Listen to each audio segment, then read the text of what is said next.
If you watch this video until the end, you will definitely pass your theory test on the first attempt. Today, we will go through 50 essential mock test questions, with the last 5 questions absolutely crucial for your success. So, stick around until the end. Now, let's get started. Question 1. You are traveling along a road and spot this sign. What does it tell you? Option A. Pedestrians on road. B. No pedestrians. C.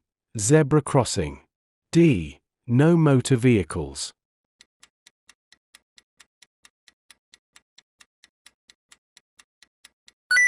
Answer is B. No pedestrians. A red circle indicates prohibition. The sign tells you that no pedestrians are allowed. Question 2. What must you do when you see this sign? Option A. Accelerate. B. Reverse. C. Stop. D. Keep driving.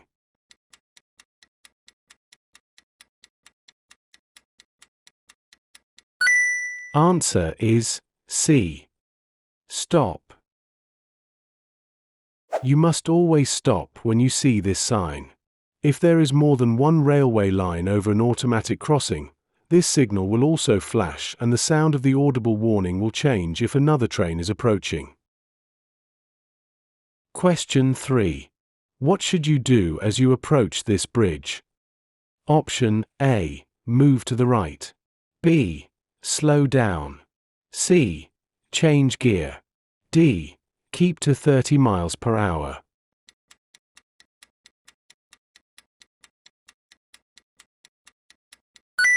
Answer is B. Slow down. You should slow down and be cautious. Hump bridges are often narrow and there may not be enough room for you to pass an oncoming vehicle at this point. Also, there's no footpath, so be aware of pedestrians in the road. Question 4. You're on a long motorway journey. What should you do if you start to feel sleepy? Option A. Play some loud music. B. Stop on the hard shoulder for a rest. C. Drive faster to complete your journey sooner. D. Leave the motorway and stop in a safe place.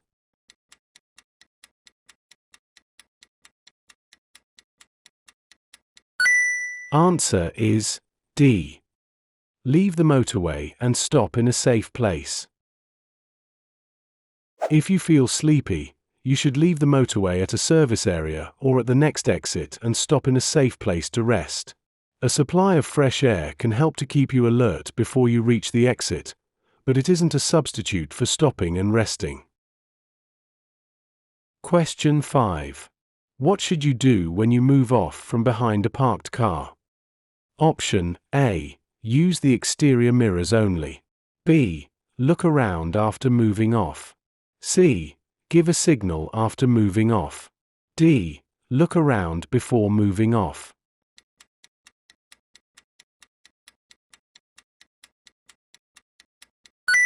Answer is D. Look around before moving off. Before moving off, you should use both the interior and exterior mirrors to check that the road is clear.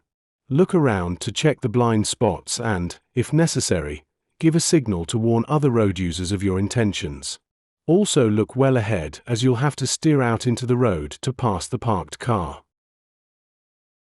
Hey, if you find this video helpful, please give it a like, subscribe to our channel and hit bell icon so you don't miss any updates. Your support helps us bring you more content to ace your theory test. Now, let's get back to the video. Question 6. How can drivers help the environment? Option A. By driving faster. B. By using leaded fuel. C. By accelerating gently. D. By accelerating harshly.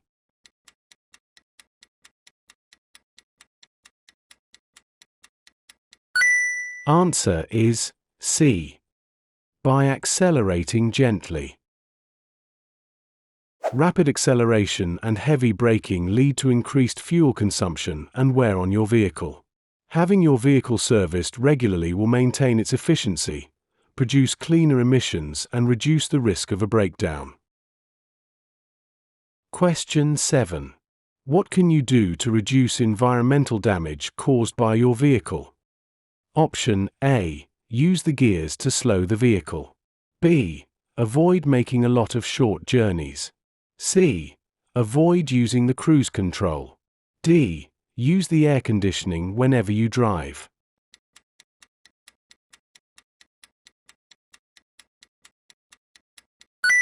Answer is B.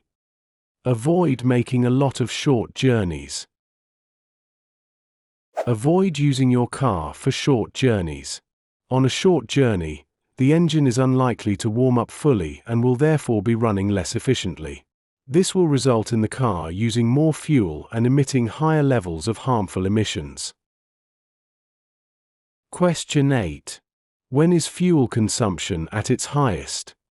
Option A. When you're accelerating.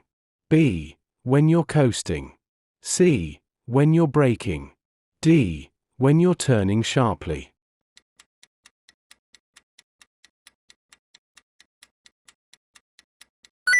Answer is A.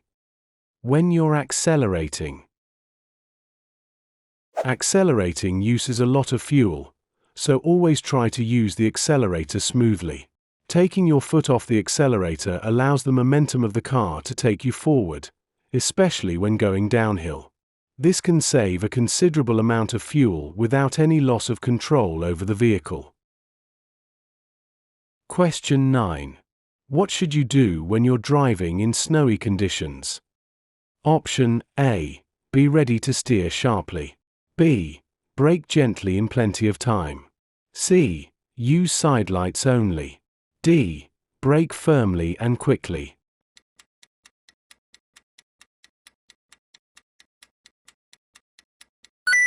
Answer is B. Brake gently in plenty of time. In snowy conditions, be careful with the steering, accelerator and brakes. Braking sharply while you're driving on snow is likely to make your car skid. Question 10. What lights should you use when you're driving on a wet motorway and vehicles are throwing up surface spray? Option A. Dipped headlights. B.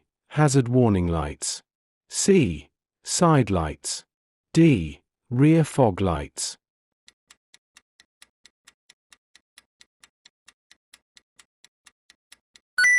Answer is A. Dipped headlights. When surface spray reduces visibility, switch on your headlights on dipped beam. This will help other road users to see you. Question 11. What should you do if the red lights start flashing as you approach a level crossing? Option A. Go over it quickly. B. Switch on your hazard warning lights. C. Stop before the barrier. D. Go over it carefully.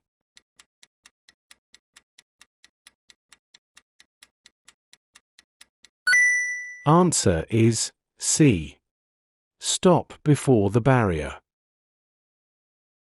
At level crossings, the red lights flash before and while the barrier is down. At most crossings, an amber light will precede the red lights. You must stop behind the white line unless you've already crossed it when the amber light comes on. Don't be tempted to zigzag around half barriers. Question 12. A driver's behavior has upset you. How can you get over this incident safely? Option A. Stop and take a break. B. Shout abusive language. C. Gesture to them with your hand. D. Follow them, flashing your headlights.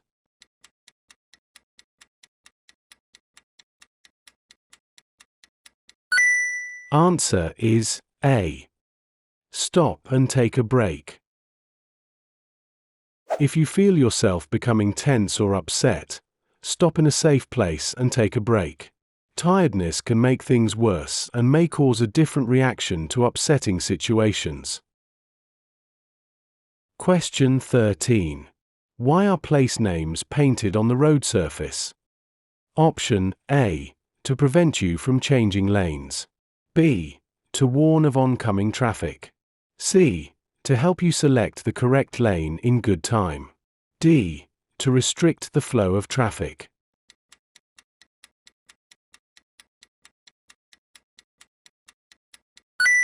Answer is C. To help you select the correct lane in good time. The names of towns and cities may be painted on the road at busy junctions and complex road systems. They guide you into the correct lane in good time, allowing traffic to flow more freely. Question 14.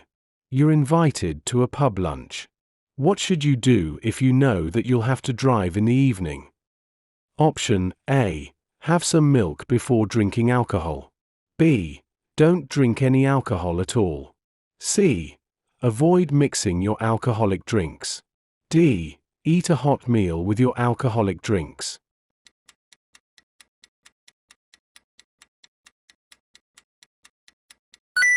Answer is B. Don't drink any alcohol at all. Alcohol will stay in your body for several hours and may make you unfit to drive later in the day. Drinking during the day will also affect your performance at work or study. Question 15. What can seriously reduce your ability to concentrate? Option A. Drugs. B. Weather conditions. C. Tinted windows. D. Busy roads.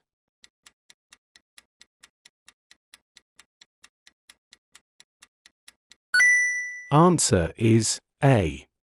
Drugs. Both recreational drugs and prescribed medicine can affect your concentration. It's also an offense to drive with certain drugs in your body, and a positive test could lead to a conviction. Question 16. You're driving a car fitted with automatic transmission. When would you use kickdown? Option A. To engage cruise control. B. To accelerate quickly. C. To brake progressively. D. To improve fuel economy.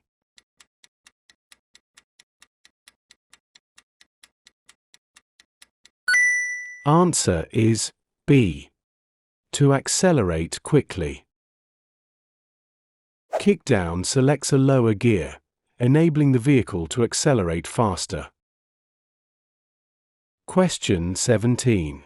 Why do motorcyclists use dipped headlights in daylight? Option A. So that the rider can be seen more easily. B. The rider is inviting you to proceed. C. To improve the rider's vision. D. To stop the battery overcharging.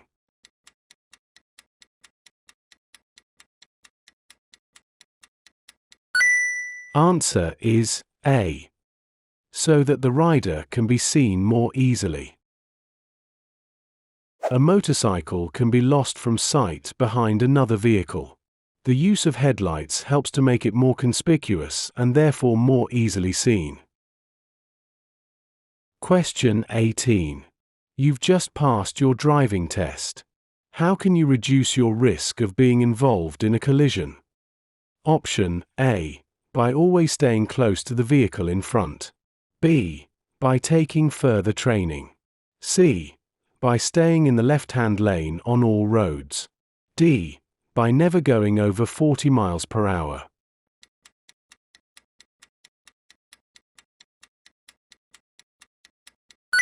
Answer is B.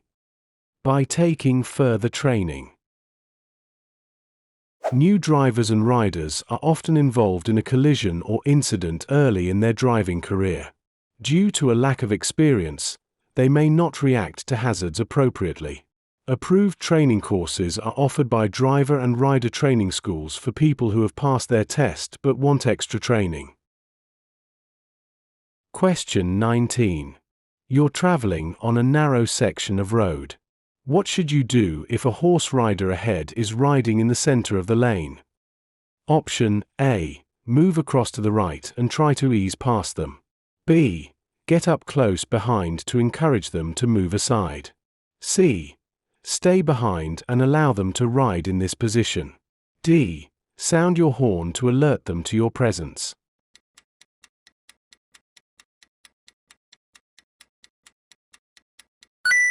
Answer is C. Stay behind and allow them to ride in this position. On narrow sections of road, horse riders may ride in the center of the lane. This is for their own safety as it makes them more visible. You should be patient and only pass when it's safe to do so.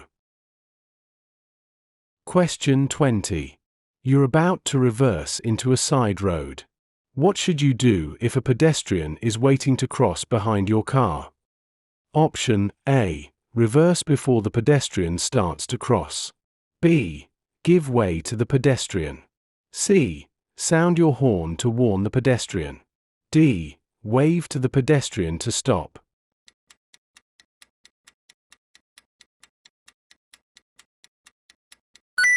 Answer is B. Give way to the pedestrian. If you need to reverse into a side road, try to find a place that's free from traffic and pedestrians. Look all around before and during the maneuver. Stop and give way to any pedestrians who want to cross behind you. Avoid waving them across, sounding the horn, flashing your lights, or giving any signals that could mislead them and create a dangerous situation. Question 21. Which road users are most difficult to see when you're reversing your car? Option A. Car drivers. B. Cyclists. C. Children. D. Motorcyclists.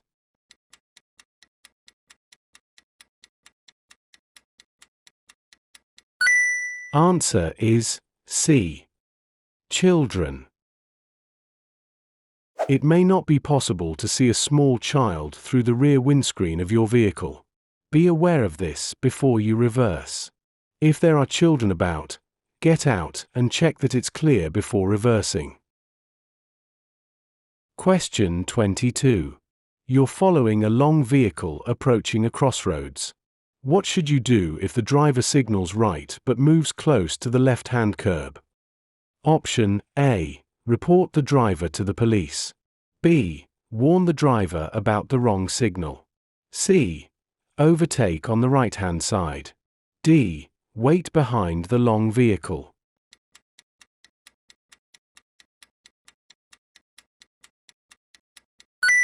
Answer is D. Wait behind the long vehicle. When a long vehicle is going to turn right, it may need to keep close to the left-hand curb. This is to prevent the rear end of the trailer cutting the corner. You need to be aware of how long vehicles behave in such situations. Don't overtake the lorry, because it could turn as you're alongside. Stay behind and wait for it to turn. Question 23. Why should drivers be more careful on roads where trams also operate? Option A. Because trams can't stop for cars. B. Because trams don't have lights. C. Because trams can't steer to avoid obstructions. D. Because trams don't have a horn.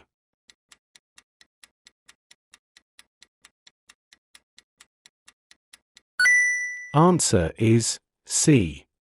Because trams can't steer to avoid obstructions.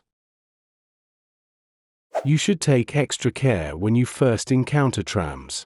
You'll have to get used to dealing with a different traffic system. Be aware that trams can accelerate and travel very quickly, and they can't change direction to avoid obstructions. Question 24. What should you do while you're driving or riding along a motorway? Option A. Travel much faster than you would on other roads. B. Look much further ahead than you would on other roads. C. Concentrate more than you would on other roads. D. Maintain a shorter separation distance than you would on other roads.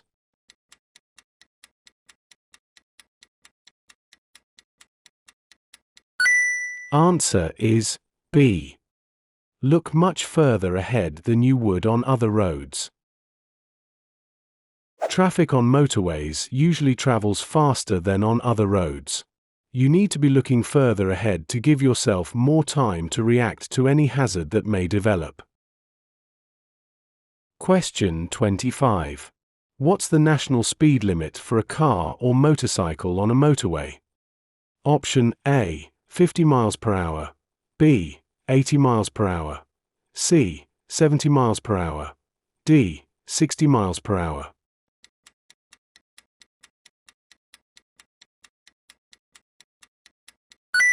Answer is C. 70 miles per hour. The national speed limit for a car or motorcycle on a motorway is 70 miles per hour. Lower speed limits may be in force, for example, at roadworks. Variable speed limits also operate in some areas when the motorway is very busy. Cars or motorcycles towing trailers are subject to a lower speed limit. Hey, if you find this video helpful, please give it a like, subscribe to our channel and hit bell icon so you don't miss any updates. Your support helps us bring you more content to ace your theory test. Now, let's get back to the video. Question 26. You're on a motorway. What does it mean if a red cross is showing above the hard shoulder and mandatory speed limits above all other lanes?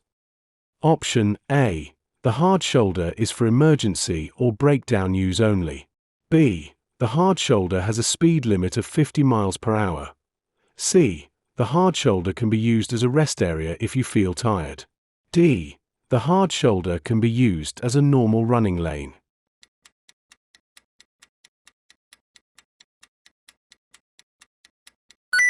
Answer is A. The hard shoulder is for emergency or breakdown use only. A red cross above the hard shoulder shows that it's closed as a running lane and should only be used for emergencies or breakdowns. On some motorways, the hard shoulder may be used as a running lane at busy times. This will be shown by a mandatory speed limit on the gantry above the hard shoulder. Question 27. What's the speed limit for a car towing a trailer on a motorway? Option A, 40 miles per hour. B, 70 miles per hour. C, 60 miles per hour. D, 50 miles per hour.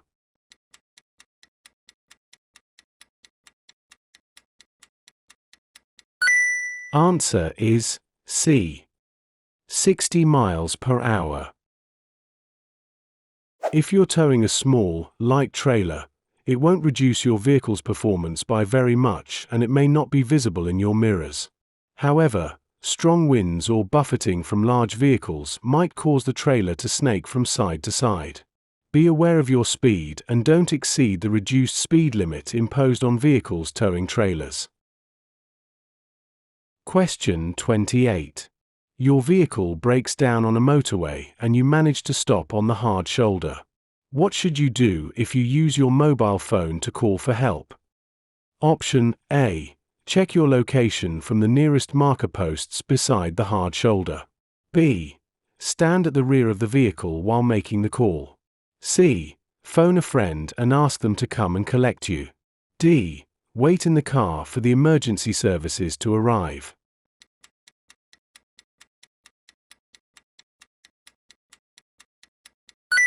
Answer is A. Check your location from the nearest marker posts beside the hard shoulder. You should use an emergency telephone when you break down on the motorway. Only use your mobile if this isn't possible. The emergency services need to know your exact location so they can reach you as quickly as possible. Look for a number on the nearest marker post beside the hard shoulder. Give this number when you call the emergency services. Question 29. In England, Scotland, and Northern Ireland, what will the speed limit usually be where you can see streetlights but no speed limit signs? Option A, 50 miles per hour, B, 30 miles per hour, C, 60 miles per hour, D, 40 miles per hour.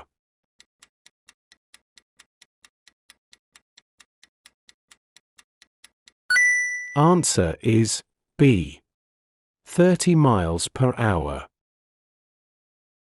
In England, Scotland, and Northern Ireland, the presence of streetlights generally indicates that there's a 30 miles per hour speed limit, unless signs tell you otherwise. In Wales, streetlights indicate a 20 miles per hour limit unless signs show otherwise. Question 30. Who has priority at an unmarked crossroads? Option A, the larger vehicle. B, no one has priority.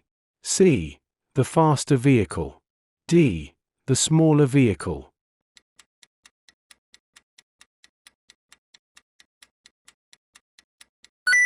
Answer is B, no one has priority. Practice good observation in all directions before you emerge or make a turn. Proceed only when you're sure it's safe to do so. Question 31. What should you do when you park at night on a road that has a 40 miles per hour speed limit? Option A, park near a streetlight. B, park facing the traffic. C, leave parking lights switched on. D, leave dipped headlights switched on.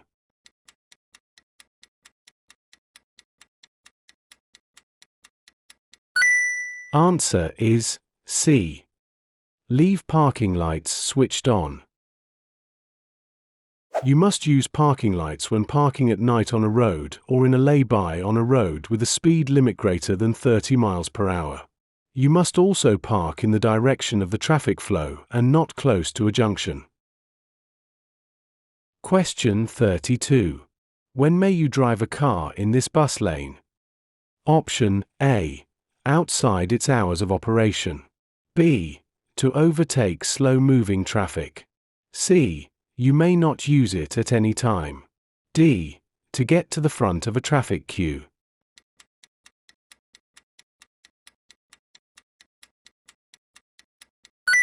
Answer is A, outside its hours of operation. Some bus lanes operate only during peak hours, and other vehicles may use them outside these hours. Make sure you check the sign for the hours of operation before driving in a bus lane. Question 33. When are you allowed to park in a parking bay for disabled drivers? Option A, when you have a blue badge. B, when you have an adapted vehicle.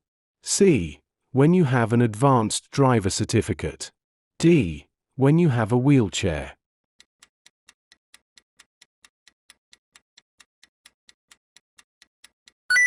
Answer is A, when you have a blue badge.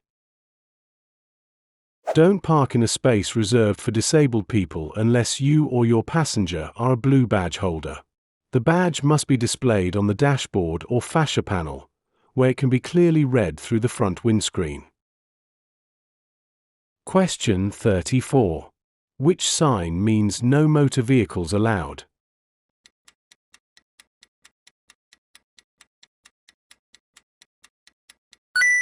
Answer is D. This sign is used to enable pedestrians to walk free from traffic. It's often found in shopping areas.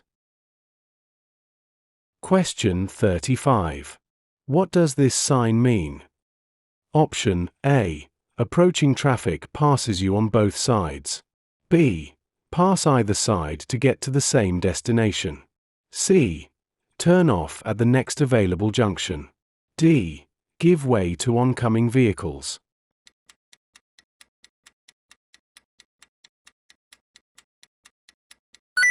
Answer is B, pass either side to get to the same destination. These signs are often seen in one-way streets that have more than one lane. When you see this sign, use the route that's the most convenient and doesn't require a late change of direction. Question 36. What does this sign mean? Option A. Multi-exit roundabout. B. Place of historical interest. C. 6 roads converge. D. Risk of ice.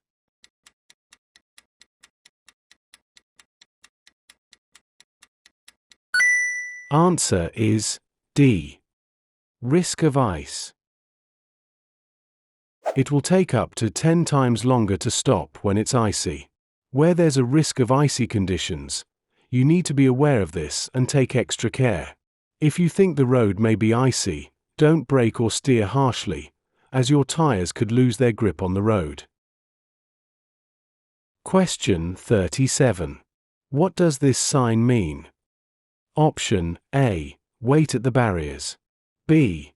Give way to farm vehicles. C. Give way to trams. D. Wait at the crossroads.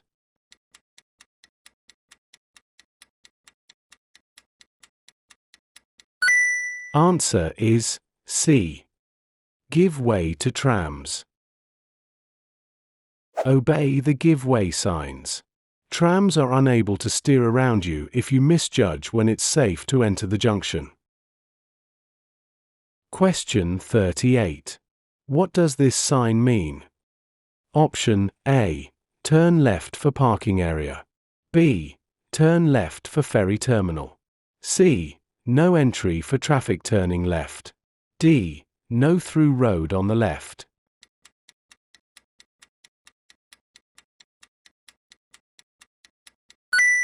Answer is D.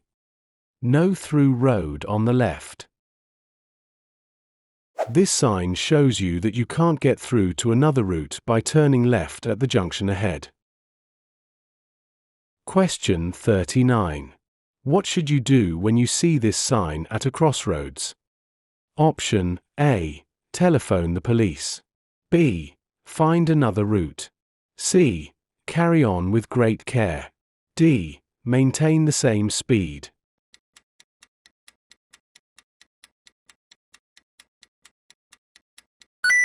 Answer is C. Carry on with great care. When traffic lights are out of order, treat the junction as an unmarked crossroads. Be very careful and be prepared to stop. No one has priority. Question 40. What's the reason for the hatched area along the center of this road? Option A. It separates traffic flowing in opposite directions. B. It marks an area to be used by overtaking motorcyclists. C. It's a temporary marking to warn of the roadworks. D. It separates the two sides of the dual carriageway.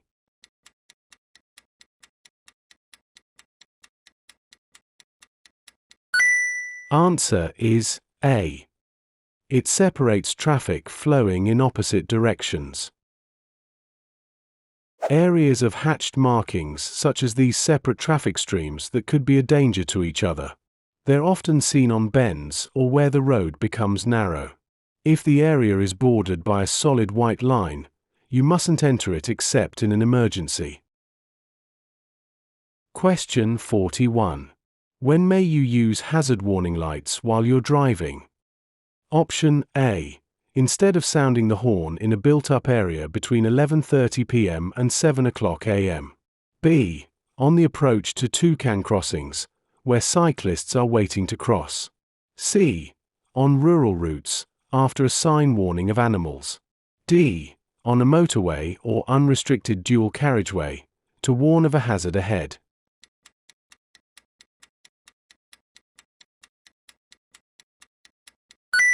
Answer is D. On a motorway or unrestricted dual carriageway, to warn of a hazard ahead. When there's queuing traffic ahead and you have to slow down or even stop, briefly showing your hazard warning lights will help alert the traffic behind to the hazard. Question 42. In order to supervise a learner driver, you need to have held a full driving license for the same category of vehicle for at least 3 years. What other requirement must you meet? Option A. To have a car with dual controls. B. To be an approved driving instructor. C. To be at least 21 years old. D. To hold an advanced driving certificate.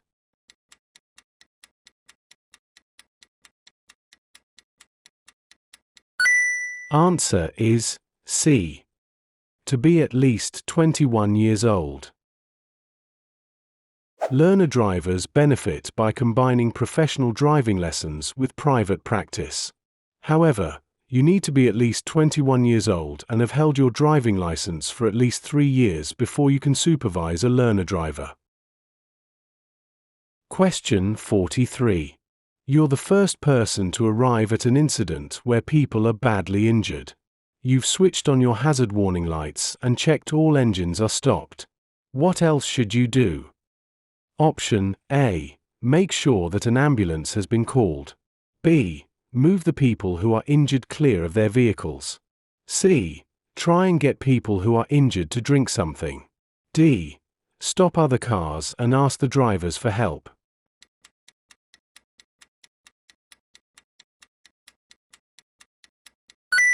Answer is A. Make sure that an ambulance has been called. If you're the first to arrive at a crash scene, the first concerns are the risk of further collision and fire. Ensuring that vehicle engines are switched off will reduce the risk of fire. Use hazard warning lights so that other traffic knows there's a need for caution. Make sure the emergency services are contacted.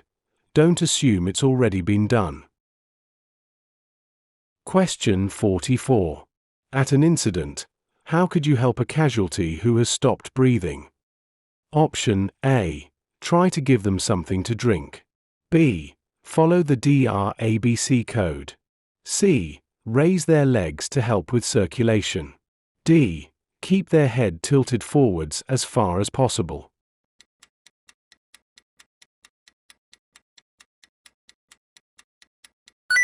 Answer is B. Follow the DVSA code. The DVSA code has been devised by medical experts to give the best outcome until the emergency services arrive and take care of casualties. Question 45. What information should you share if you're involved in a collision that causes damage to another vehicle? Option A. Your occupation and reason for your journey. B. Your internet service provider. C. Your name, address, and vehicle registration number. D. Your national insurance number.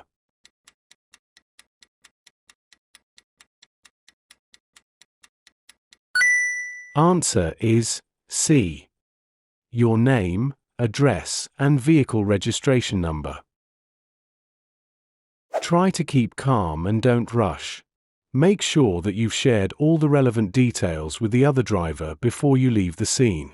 If possible, take pictures and note the positions of all the vehicles involved. Hey, if you find this video helpful, please give it a like, subscribe to our channel and hit bell icon so you don't miss any updates. Your support helps us bring you more content to ace your theory test. Now, let's get back to the video. Question 46. What does this sign mean? Option A. Traffic signals ahead not working. B. Stop at next traffic signals. C. No traffic signals on this road. D. Traffic signals ahead.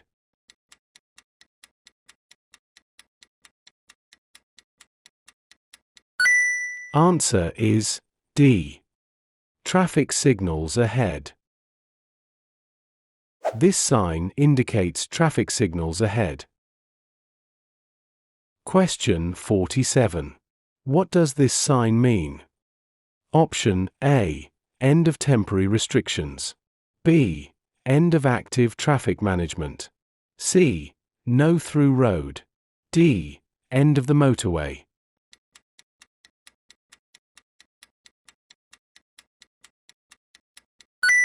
Answer is A. End of temporary restrictions. This sign indicates an end of temporary restrictions.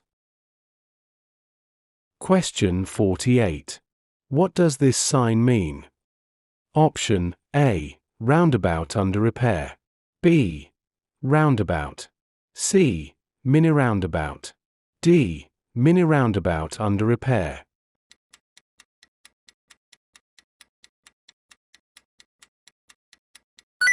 Answer is B.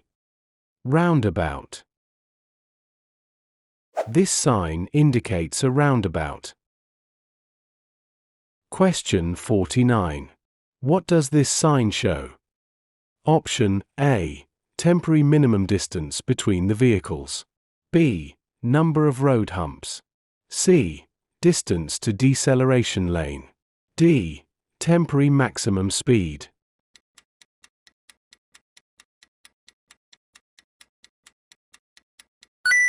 Answer is D. Temporary maximum speed. This sign shows the temporary maximum speed, advised for prevailing traffic conditions. Question 50. You are coming up to a junction and see the following sign. What does it mean? Option A. It's a staggered junction. B. It's a T-junction. C. It's an escape lane. D. It's a side road.